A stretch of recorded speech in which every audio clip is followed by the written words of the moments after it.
Pangulo Ferdinand R. Marcos Jr. nilinaw na hindi na babalik sa BICAM ang 2025 proposed budget sa harap ng ginagawa na nilang pagrepaso dito ngayon.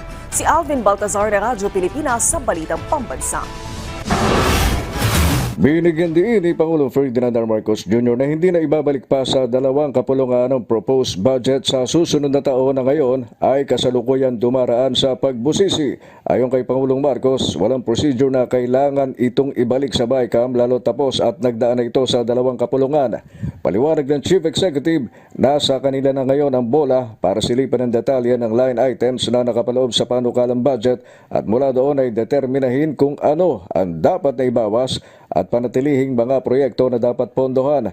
Ang mangyayari, sabi ng Presidente, pagkatapos na mabusisi nila ang 2025 budget, ay gamitin niya ang kanyang veto power para sa realignment ng pondo. Wala sa procedure yan.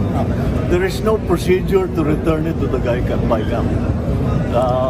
It's finished already in the House. It's finished already it's finished in Congress. Tapos na. At bagamat walang timeline ay tinakda at tiniyak naman ni Pangulong Marcos na bago matapos ang taon ay kanyang malalagdaan ang pambansang budget pero hindi na talaga kakayanin ng bago a 25 o sa araw ng Pasko.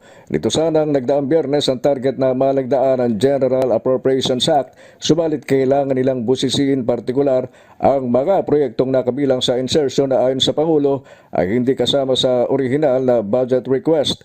Pagbibigay din ng Chief Executive, kailangang maging maingat sa magiging alokasyon ng pondo lalo't bahagi ng pambansang budget ay utang kaya't dapat lang na magamit ng tama ang inihahandang pera na gagamitin sa 2025. Maging maliwanag, hindi naman, it's not as if that hindi naman tayo nagkaroon ng napakalaking budget